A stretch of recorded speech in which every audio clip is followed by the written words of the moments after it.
Good day and welcome back to the Student StarCraft AI Tournament. This day's broadcast is all about TvT and I am sorry to disappoint, but I got one game recommended to me and it's Brian Weber versus Hannes Bredberg, and these two new gentlebots deserve a spot in here. So although this broadcast will be about TvT in about a couple of minutes, let's see what is going to unfold. Full disclosure, I got this game from Mr. Bredberg, and as he has a somewhat unorthodox style, you may realize what is coming to come at you. If not, well, let's go and find out.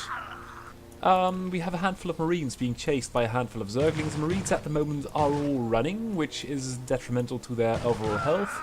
And you can see one of them dying and the other one will follow suit. The problem is that there needs to be a critical mass of Marines before they will start even attacking these Zerglings. And as there are more Zerglings on the way in an Overlord 2, that may result in a little bit of a skirmish or a slaughter. But finally the Marines have found the heart to go and attack. And you can see at the moment we've got 3 barracks running, pumping Marines full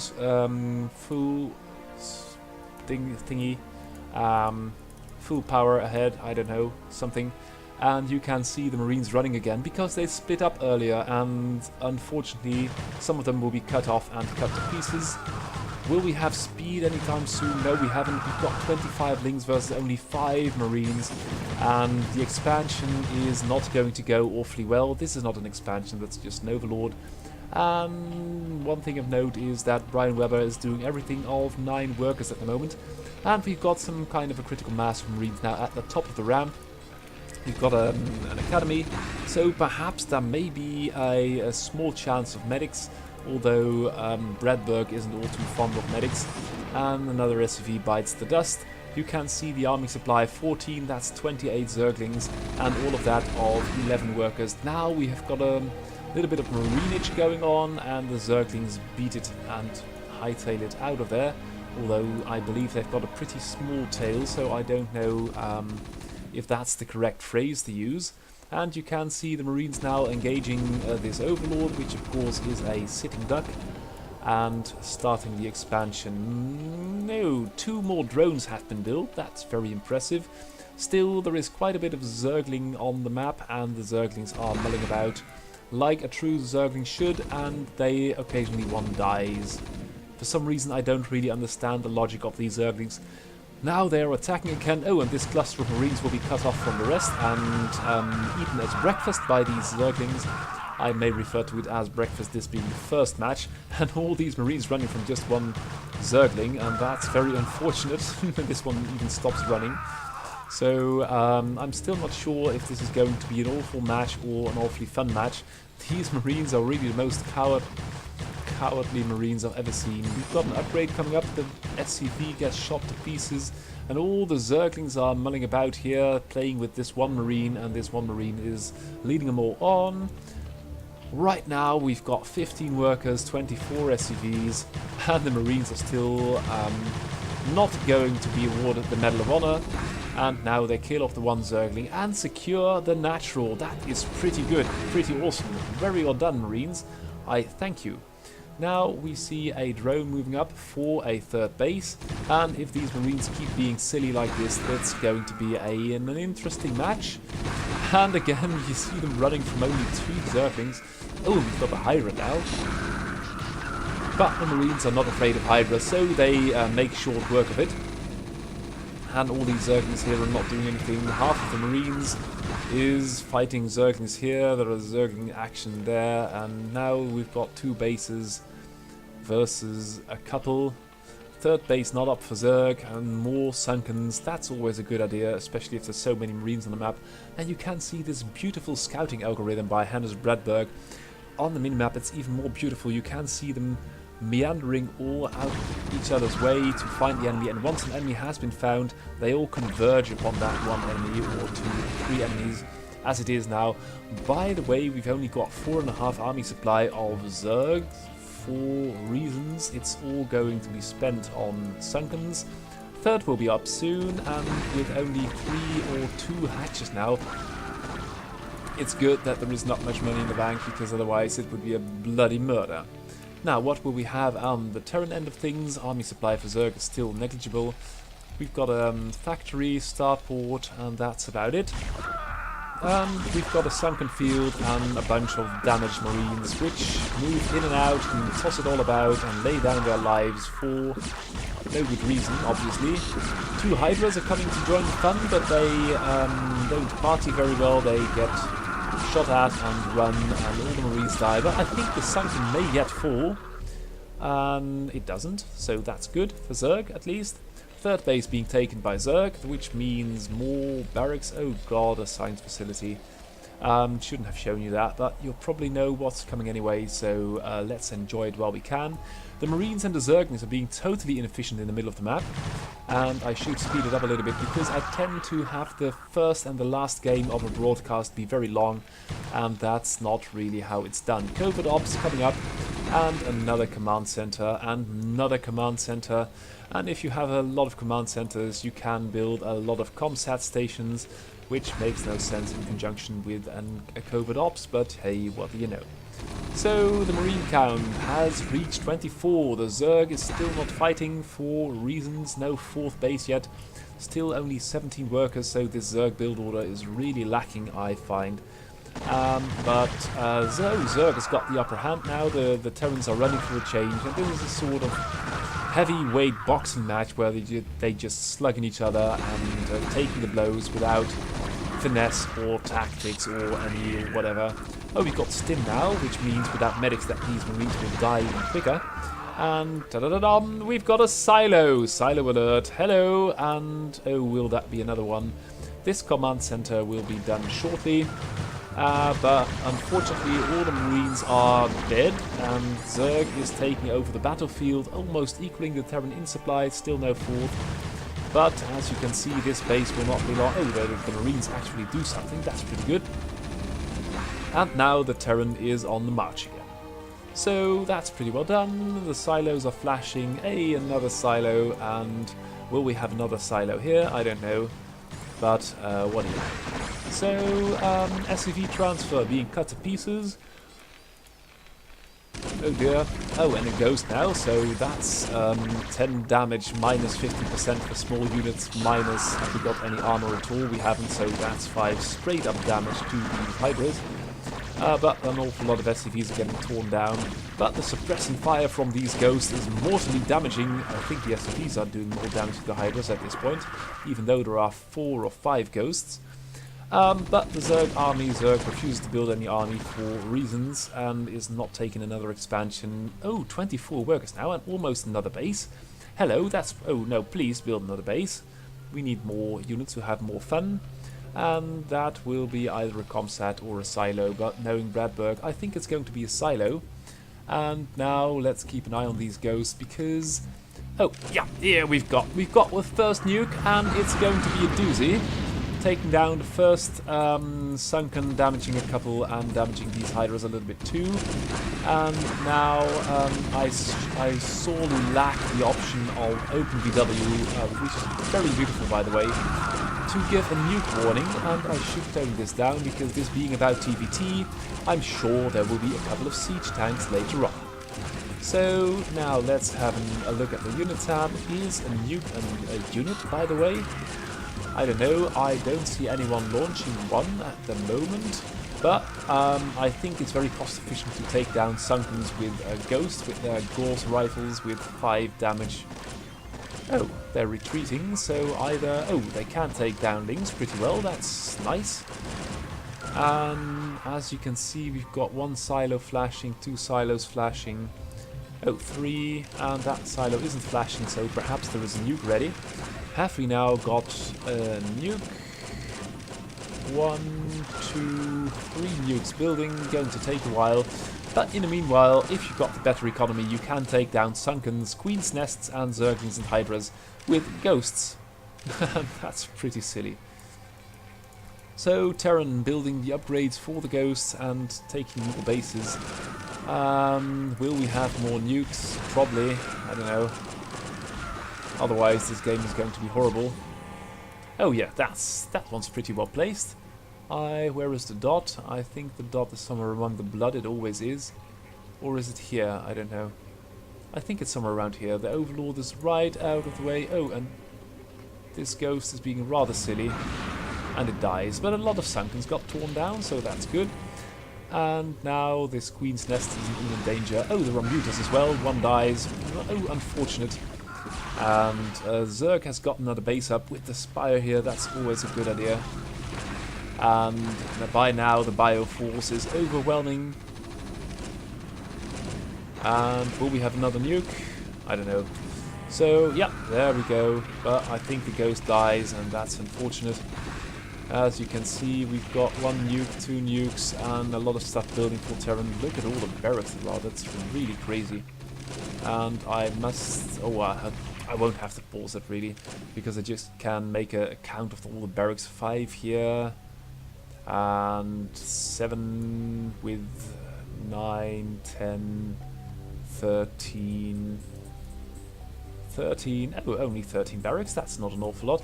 But that's the GG. And I would like to show you where the whole TvT thing comes from. So I've taken the liberty to dive in our archives and take a replay from about a year ago, which sports Crazio versus Ice Labs, and that's about the time where Crazio started to take over things from Ice Labs. So some things may look familiar, some not. Ice Labs, of course, hasn't been updated for 3 years, so should be doing exactly the same thing it does now. And look at the nice Zerg music in the background. Crazio with the quick bunker, and then the command center, also very quick. Ice Labs going for the tanks in the high ground, still the only Terran or only unit whatsoever to, only bot to use the high ground, like this. And you can see it's all pretty passive. Now the first 3 tanks are going out, and Crazio has got some stuff ready. It's got a bunker, it's got 1 or 2 tanks, and Ice Lab has got the natural up as well. Crazio has had it for a little while longer, so I don't know how it's going to be. But you see already this floating building providing sight range for the tanks, which, and that could not be stressed enough, have a longer shooting range than sight range. And Icebot has got a floating building of its own. So that's about how it's going to go. These tanks are at spitting distance. If they move in 1 step closer, they will be in blasting range. Or the bunker will be, I don't know exactly.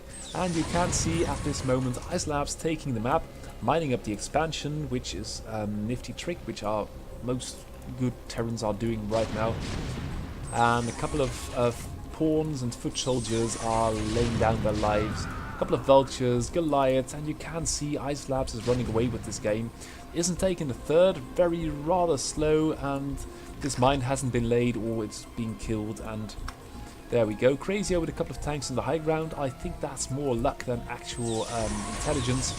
And as you can see, Ice Labs is taking a more defensive stance for some reason. But as the third will be up soon, you can see already Ice Labs are running ahead. Crazio being very much contained, and Ice Lab with a very neat minefield. That's pretty well done. And Ice taking... Crazio has got a lot of trouble with Ice Labs, and that is something you shouldn't feel strange about, because Ice Labs was the domineering Terran for most of the time until Crazio got better and TSC Terran popped up and Vitabots started doing SCV rushes and bunker rushes and whatnot. But Ice Labs now with 2 more bases, and Crazio is finally moving out at about 100 supply. And Crazio with the huge tank line taking a lot of hits, but I think we'll be able to push Icebot back. And Icebot has all kinds of buildings all over here, but has got much more supply. It's got almost double the amount of workers, which means that army supply wise Crazio is ahead, and Crazio's got a better tank count, as we will see here. Crazio's got 22 versus only 7 tanks of Ice. Ice has got many more vultures, but they don't really matter because you shouldn't be bringing vultures to a tank fight. And now Crazio's got a couple of wraiths as well. And now Ice has got a huge production potential, but hasn't really got an army. The army is small compared to Crazio's, and the composition is lacking. Now Crazio has got a couple of wraiths, and is immediately pushing for the expansion and another one, not even bothering to clearing the mines. But Crazio knows that It's got, CrazyObot knows it's got to build expansions. And now with the Wraiths, how many have we got? We've got about 4, but they are instrumental because as there are few Goliaths, these tanks of Ice Labs are very exposed, and Ice Labs still at about half the army supply of Crazio. And Crazio going at it with its marvelous push, and for some reason a threat has been detected here. Oh, the spider mine has been spotted by the turret, and now all the units are coming back.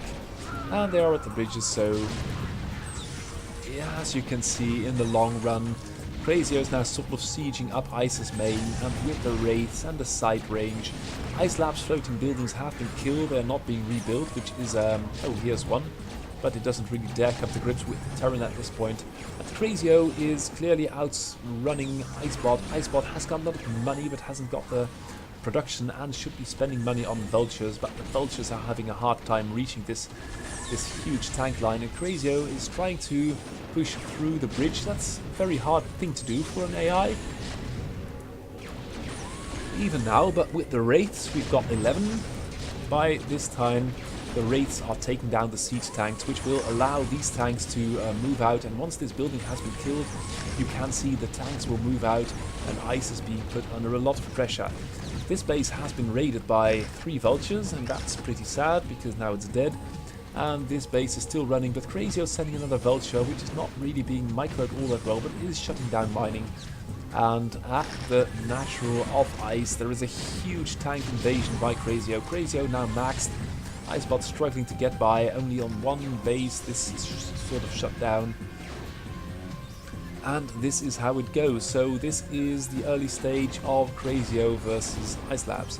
So diving back into the future a little bit, I will show you some basic Terrans and how they get more complex and what the big challenges are in TvT.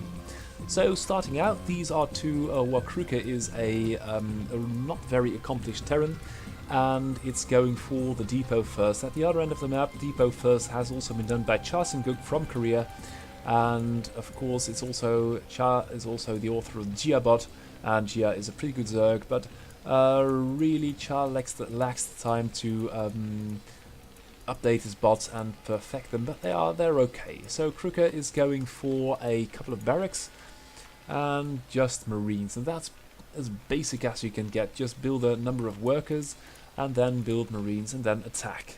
And you can see this one marine attacking a shootout, it wins, next one it loses, and then the purple one wins again and makes its way up into the Terran base, but then runs off again for reasons.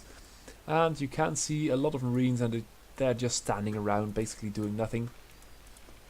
And that's a lot of barracks, and that's as basic as you can get with a Terran. Just build a command center, build a couple of depots, build barracks. And Cha-Seung-Guk is not overly aggressive on 5 army supply, now building a Vulture, building a cloak, researching cloak.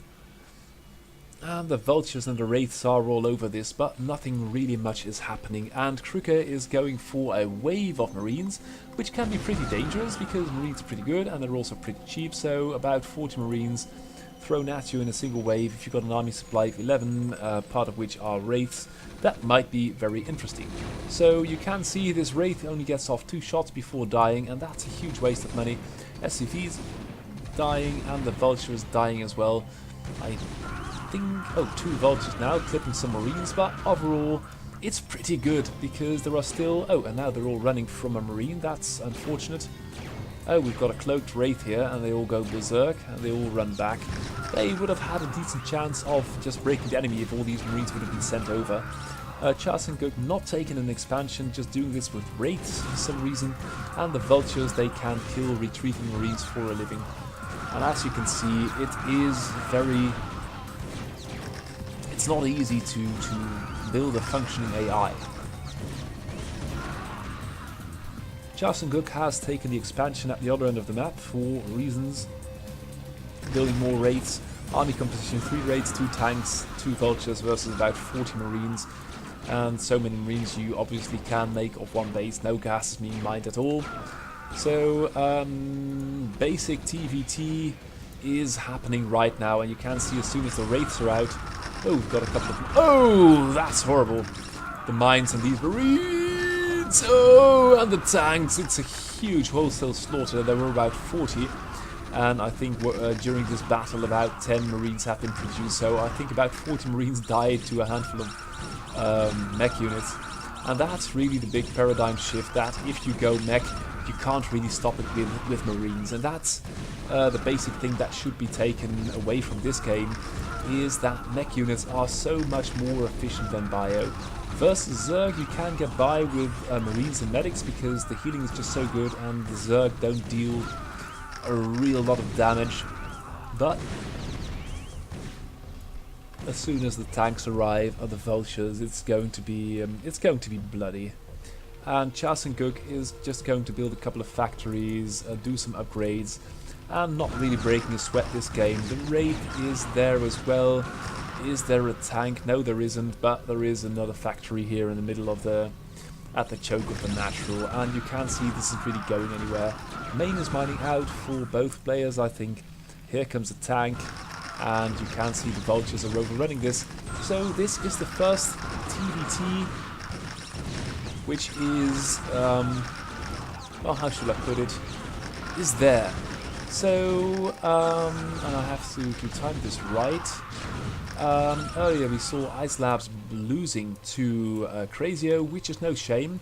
Again, we've got a game of Ice Labs, and Ice Labs from the Ritsumeikan University from Japan is now playing another basic Terran from the class of 2013. It's Marek Kadek, and Marek is doing a hybrid play. So earlier we saw Kruke do a Marine only play, and Hannes Bradberg Marine only into Ghost into Nukes, but that doesn't really count.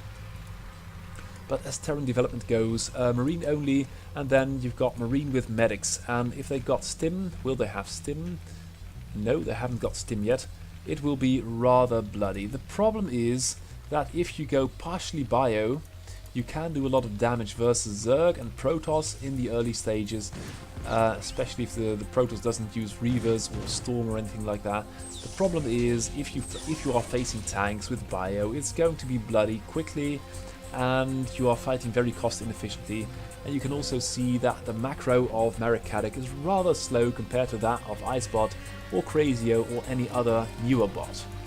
And it should be stressed that Marek Kadek is the product of one person, and Ice Lab has been a year-long effort by a couple of guys and the professor, and well, they've been very thorough.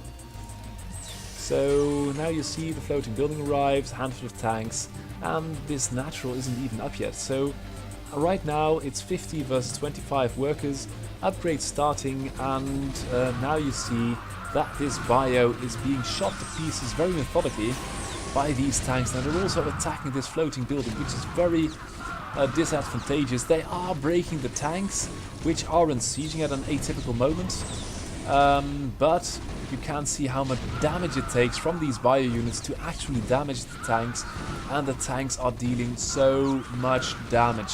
The armor rating on these mech units right now, without upgrades, the tanks have got 1 armor, and these poor Marines of Marek Kadek are only doing 3 damage a shot, which on 150 hit points will take a lot of shots, and without Stim and medics it's going to be pretty awful.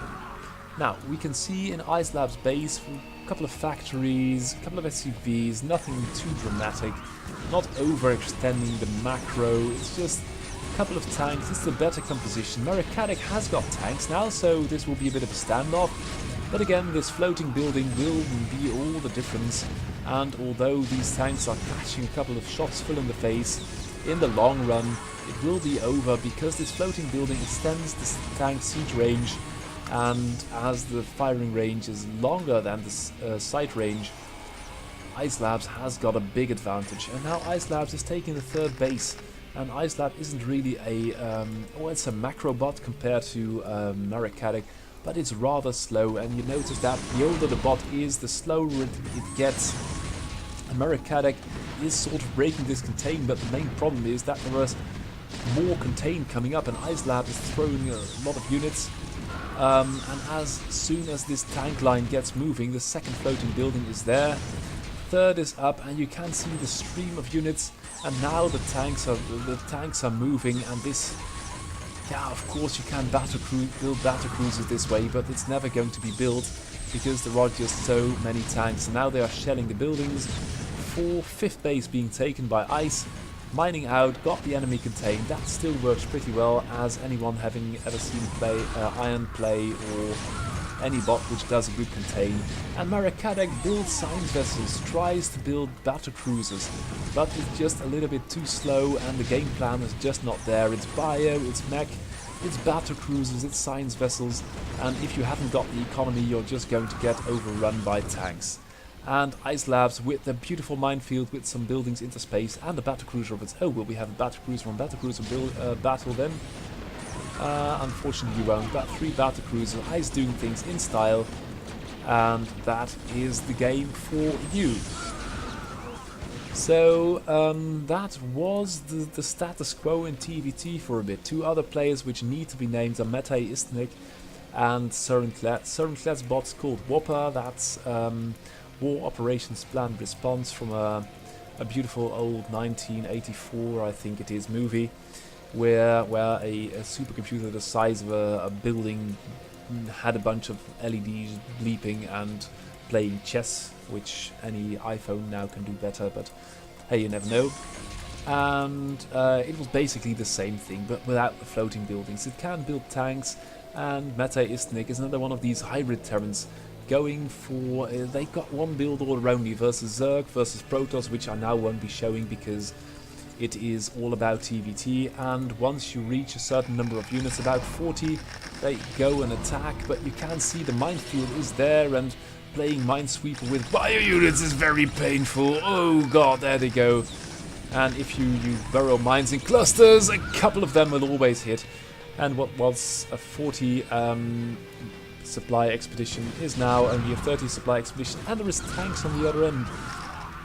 And if your own tanks are in the Congo line, it doesn't really work that way. So you can see Whopper dealing huge damage, Istnik losing 30 supply, plus what's already been built during this push. And the expansion is pretty late. Surenklet's Whopper is doing much better in that regard. Handful of tanks, no high ground usage as does Icebot. But overall, it's quite decent. And now with a Wraith 2, which of course cannot be targeted because it's cloaked, and although there is a scumsat, it's not actively scanning this base. And you can see now that Istnik has laid a trade of mines too. So this goes on for a little bit, and if it goes on for a little bit, it's not really... these bots are, compared to current bots, are rather slow. They're just sitting back on 2 bases, laying a bunch of mines, and running about with a handful of units. Not really too spectacular, and they're just waiting for a large push and then moving out. So Whopper's had enough, is now pushing out, and you will see that these vultures won't trigger mines, but these tanks will.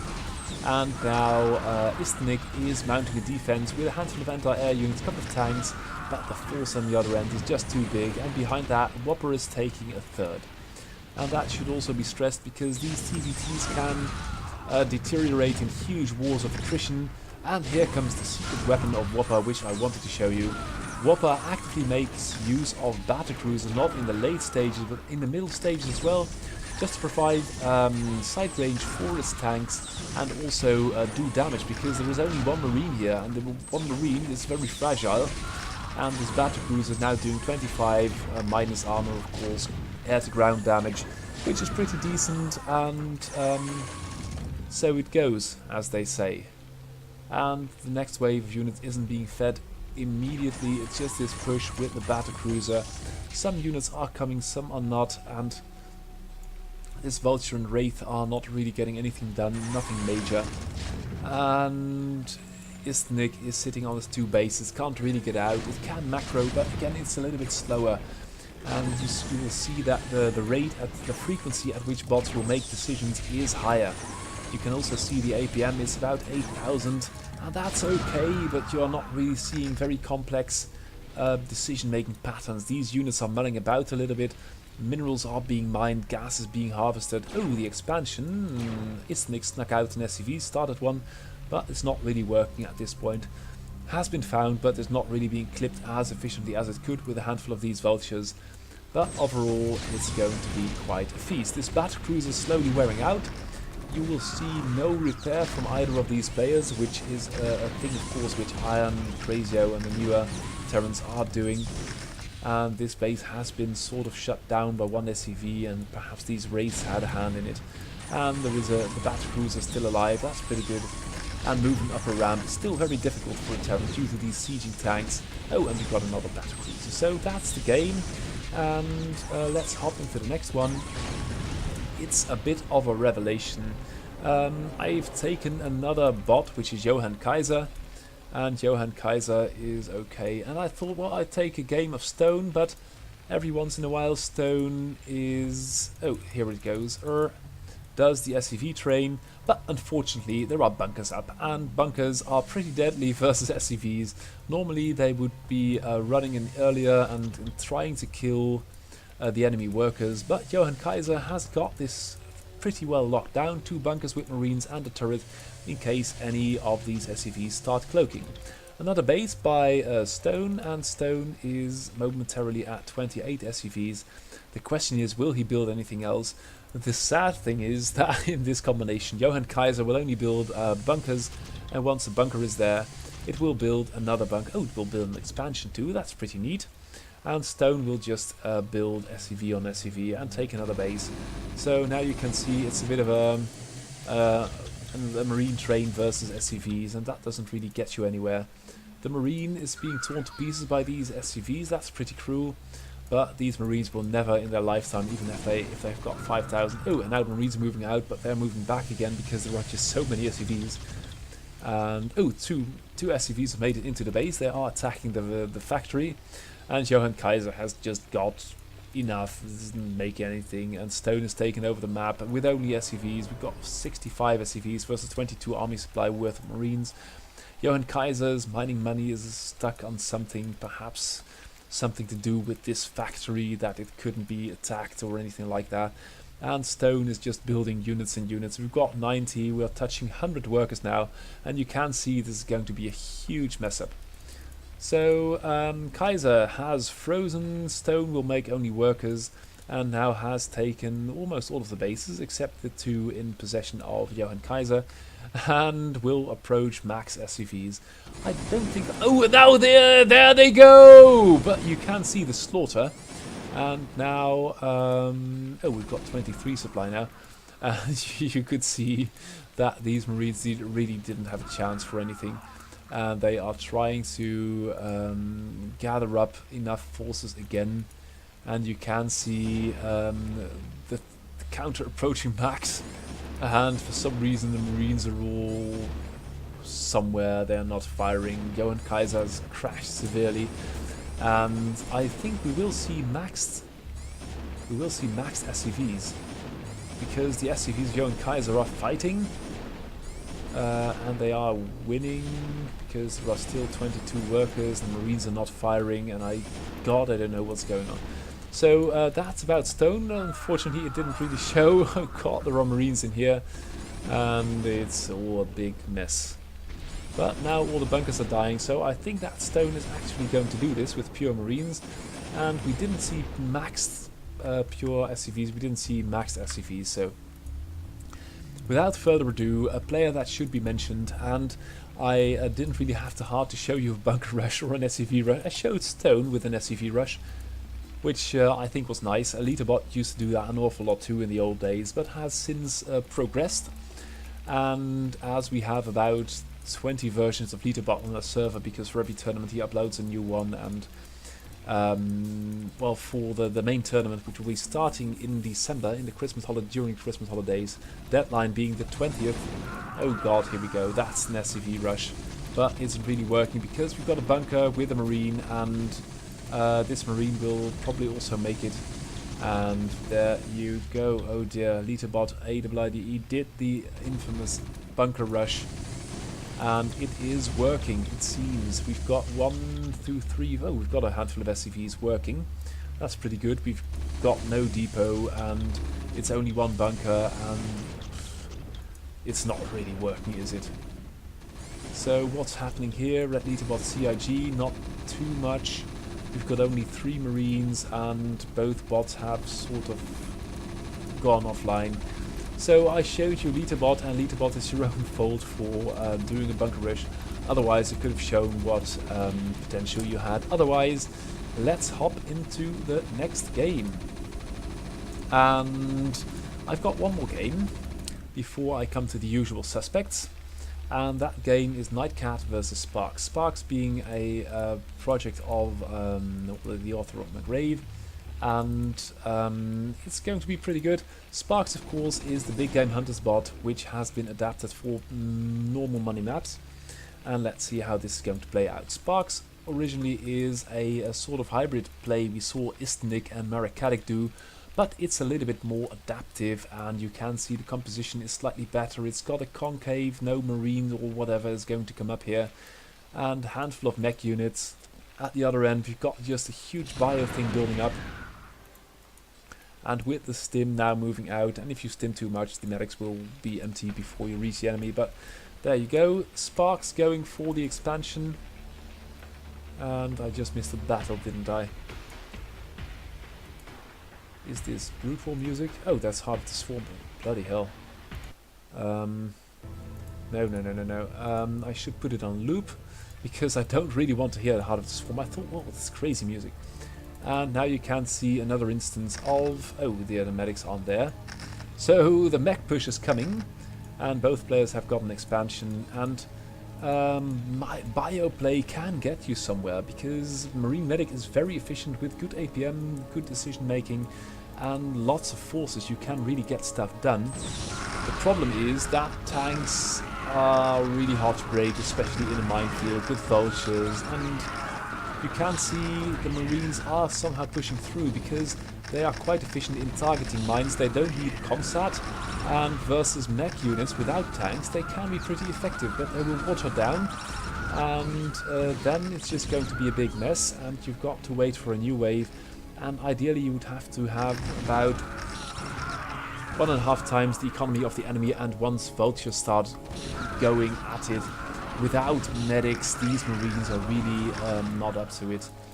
And you can see Sparks doing the hybrid play with a little bit less tanks than you'd ideally like to see. Third base being taken by Nightcat, but by now there are Goliaths over at the natural, and the bio is there, but yeah, you can see the Goliaths are just too strong, especially if you take into consideration the upgrade, because these Goliaths are doing quite a bit of ground damage, have got +1 armor, so these Marines are not really doing all that much damage, and they're being shredded by these twin automated cannons of the Goliaths. Third base nearly done for Sparks, and Sparks doesn't really have a game plan. It's just going to build units and flood the enemy.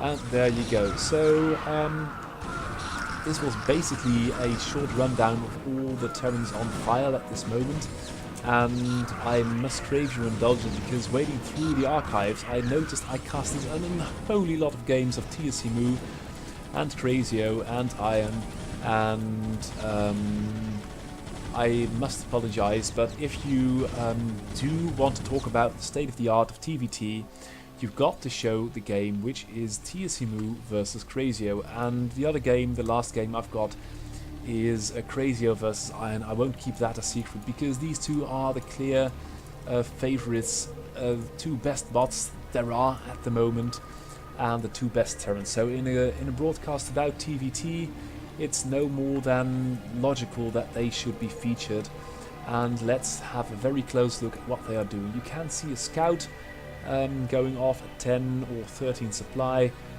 TSC scout in the wrong direction, and Crazio scout in the wrong direction as well. That's very unfortunate, but that's no big deal. TSC with a sort of building placement, it's not really a war, and Crazio going for 2 barracks, that's very unusual. I think TSC has been doing this SCV rush the last couple of weeks, months, I don't know, and Crazio I think just wants to be safe. Now going for a sort of timing attack, 2 Marines at the same time. You can see they are exactly at the same time produced, so that's pretty well done. TSC going for a factory, not even bothering to make Marines, And now there is a handful of Marines entering the base. The workers are coming off the line, but there are just too many SCVs at this point. They've got too much firepower. All the SCVs die, and I don't think there is going to be a single vulture. So that's very unfortunate, but I got to show things as they are. And between Crazio and TSCMU, things have devolved into a bit of a catfight, and Crazio is just going to stream in units, and TSCMU most likely is going to do a worker rush. This time he didn't, but he gets punished by Crazio's counter to an SCV rush. And I hope that both players will be playing straight up in the main tournament, because I've casted too many rush... Oh, got a tank. Oh, hello. Goodbye. Yeah. Ooh, GG. Okay. Last game, and this is what it's all about, because these two players have got their own identical styles, which are converging. Iron started out with a lot of vultures and a lot of harass, just flying at the throat of the enemy with very few units, very, very aggressive. And Crazio 2 years ago still was that bot which sat back behind its one bunker and its natural expansion, gathered up 150 supply and only then tried to steamroll you. Of course, the steam had cooled considerably since then, and lots of bots took advantage of that. So now Crazio is not as passive as it used to be. It's going for a couple of Marines, then a factory, and not that very quick expansion anymore. Even going for an armory for upgrades.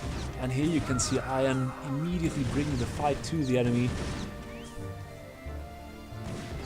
And this vulture is going to be pretty low.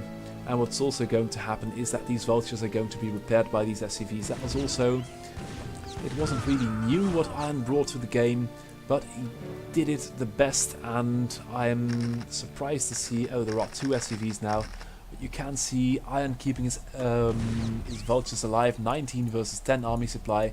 And Crazio, in a response to all these vultures, build Goliaths, because Goliaths are pretty good. And also Wraiths. Wraiths are pretty good too. But you can see Iron being too aggressive, Crazio's Wraith only running and dying needlessly. So Iron is harassing all over the place. Meanwhile, building a lot of buildings, not really all that many units. Tank is going to, I think, stay at home to defend, I don't know. Or just check out the main base. But Crazio at this point is contained, and that's the status quo. Has been the status quo for a long time. But Crazio, despite the pressure, is taking an expansion and is now defending with a handful of Goliaths. And this SCV nearly gets shot to pieces, but Crazio somehow holds on with the Goliaths, and with the flying building has got a lot of side range for the tanks, which aren't there yet. But as he's going mech anyway, he doesn't really need the barracks. And now the supply is much more even, because Iron is staying on vultures for too long, and Crazio is trying to outgun these mines with only 3 Goliaths, and you can do that. They are pretty acute, and they can turn quickly and shoot down a mine. If there are 2 mines in a group, it can be messy. You see one gets shot down and the other one gets shot down just in time. But Crazio is slowly getting an army together, and if you look at the army composition, you see that Iron's got 3 tanks, 1 Wraith. Wraith counts about similar, but this is the big difference. And Goliaths versus vultures, the vultures almost always have it. Crazio staying at home with a handful of SCVs, 4 repairs. A trick is gleaned off Iron with 2 tanks, protecting its natural, and Iron is very low with its natural. So at this moment, Crazio's got the larger worker count, and despite the smaller army count, that's about 10 vultures for you, so that doesn't really count. Now Iron has got a handful of tanks, and has got every expansion save the last one mined up, so we'll know exactly when Crazio is going to start another base. And Iron also likes to build a lot of turrets all over the map. Main problem is worker count for Crazio is 38 versus 26 of Iron, and Iron really cannot afford. Iron is trying to harass, but is getting out macroed so hard, and despite these needle stings of the SCVs, 8 damage here, 10 there, shot at an SCV, it's not really bringing him anything. And now Crazio is taking the field, going to stop this tank push, and it will all come down to micro and the air cover, because as I said before, these tanks have a shooting range of about 12 and a sight range of about 10. So if you bring floating buildings or comsats or anything like that, you can extend the vision of your tanks. And now Iron has got no choice. Iron knows that it's being seen, and tanks are advancing behind these floating buildings and these raids. Iron has to pull back and has to give up territory. Meanwhile, starting the natural, but it's very, very late. And Crazio building a couple of turrets, not doing anything too fancy, just taking the middle of the map. You can see the army supply pretty dead even, and still Iron has got these 8-9 vultures on the books, and they are too many. And you can see now tanks trading blow for blow. Iron is somehow still in there, but Crazio has this advantage of these floating buildings, of the wraiths, and Iron will then have to make Goliaths, and that is the trade-off. You've got Crazio's got some Goliaths as well, but these tanks with the defender's advantage are just doing so very well, picking up stray Goliaths, stray tanks. You can see this tank advancing, the other tank advancing as well, but neither tank has really gotten a shot off, and this tank's nearly dead. So here comes Wraith for Iron. Iron has got high ground air reconnaissance as well, but Crazio is a little bit better in keeping the Goliaths together, and Iron now has got the natural up. So this game is back balanced somehow, if not for the third of Crazio, and Crazio is at this moment actually patrolling it with a Goliath and a Wraith, because what Iron likes to do is send a couple of vultures round to nip the SCV or kill all the workers when they are there. And that can be very, very obnoxious, of course, if you're being harassed like that. So you've really got to protect it, and the protection right now has left. But Crazio still in there, and Crazio's got about 20 supply on Iron. Iron taking another base, and as you've got this overlay where you can't see how long this game is going to last, and I'm not going to tell you either, because these TvTs can get to be pretty drawn out affairs and turn into wars of attrition. But you can see Crazio having control of the middle of the map, and Iron with the tank count, which isn't really there. It's 3 tanks, 9 vultures, and the army supply is about 20 behind that of Crazio. The third still not up, and Crazio is shutting down the construction of the third of Iron. And this one tank is probably going to siege and protect this base from... You can see it here, there was a vulture, it snuck its head around the corner there. And now it's 3 versus 2, Iron fixed the third, so for all intents and purposes things are about equal. The thing is, Crazio with the increased sight range and the Goliath, which is keeping between and behind the tanks, ooh, don't say that too loud, and also with the Matrix. So a couple of tank hits land, and then this tank with the Matrix doesn't really care, and Crazio advances. So that is a very deadly push, very deliberate, very slow also, but it's very hard to do something about it, because there are Goliaths, there are tanks, the composition is good, they don't really show any weakness, and Crazio is just going to take base after base. Got 4 bases now versus the 3 of Iron. Iron lagging 1 base behind. Army supply is about half, and yes, these raids do provide high ground cover, but every once in a while they get a blast from a Goliath and they die, and then Crazio inches another tank 1 inch forward, and Iron is being pushed back to the ramparts.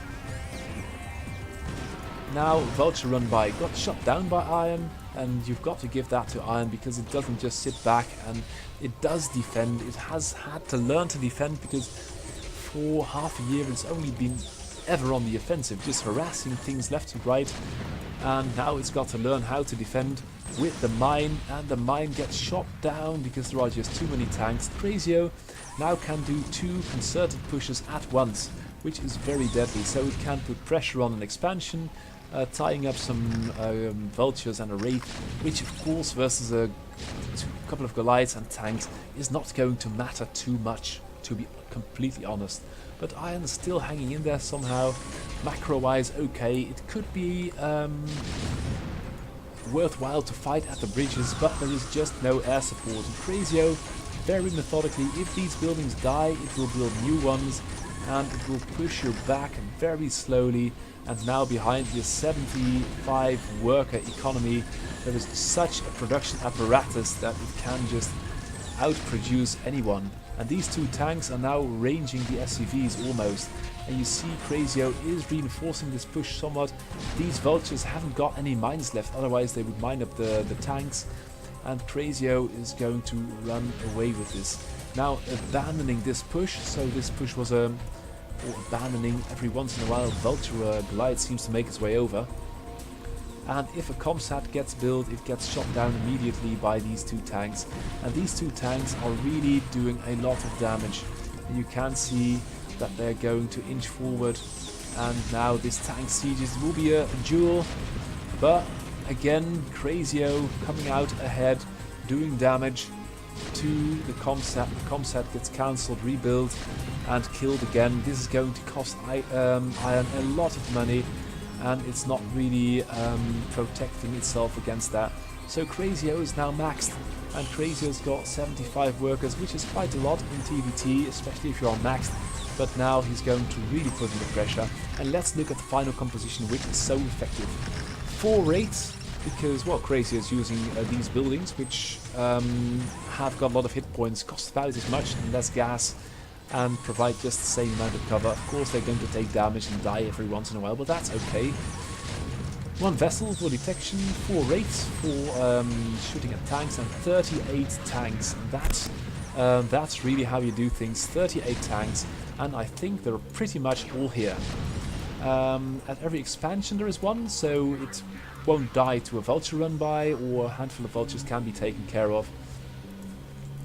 And I think, are these going to be depots? I don't know. Let's keep an eye on that. But Crazio's building turrets, so these bases, you can take them, but it's going to cost you. And then Crazio can dispatch fighting troops to help and defend. So now rolling up the natural, and I really don't know what's with these buildings. I haven't got a building tab. But Crazio is still building stuff, building another command center, and not even bothering with the mines anymore. And that's also a solution, because ideally what you'd like as you mine up this base is that the enemy is trying to build a command center or a hatchery or a nexus exactly here, and it can't be done, so it balks out. So it starts throwing error messages, getting stuck on the build order, and being generally behind in economy. So that's about that, and now Crazio has got this thing well under control. So that is the state of the TvT on our server, and we've got pretty much all the AIs there are. A couple of bots from AIDE aren't there yet. We expect them for the main tournament. The deadline will be the 20th of December. And the good news for Crazio is that he has been the #1 for a long time. After he beat Iron hasn't really been able to get back, and Crazio's on top with about 100-200 ELO point difference, which is very impressive. The bad news for Crazio is that the other 50, 60 or 70 bots will be after him. That, although you are 100 or 200 ELO points up, must be the source of nightmares. But as this is the only tournament which Crazio is participating in, not doing a CIG or AIDE, I think he really wants to take this, and will have some tricks up his sleeve to do something good in the final tournament. As it will be a round robin, it will, I think, feature the best with 32 or 16 bots. Hasn't been decided yet. But Crazio will make that cutoff, no questions asked. And it's going to need a lot of cheese or very good play to bring him down, because it's so methodical, it's so destructive, and this base has been taken down. One slight snag in the ointment is that there are very few Goliaths, only 2 and 5 raids, so Iron can sort of hold it, but these raids are doing in the last tank the penultimate tank. There is one left, but it's not going to be long for this world. So you can see what the difficulty is of beating Crazio. As a human player, it's very hard as well. Antigua occasionally loses games, and he's quite a decent player. So Crazio, if you say, well, is there an AI going to dominate the world? No. Is there an AI which is very hard to beat as an average human player? Yes, there are a couple. TSC Moo, McRave, Purple Wave, but the main one is Crazio. It's playing like a boa constrictor, and we'll be watching it very closely during the final stages of the Student StarCraft AI tournament. Deadline for the finals is 20th of December. So thank you for watching this broadcast about the TvT. I hope to have shed some light on the whole matter. I thank you for watching and hope to see you again next week. I say goodbye.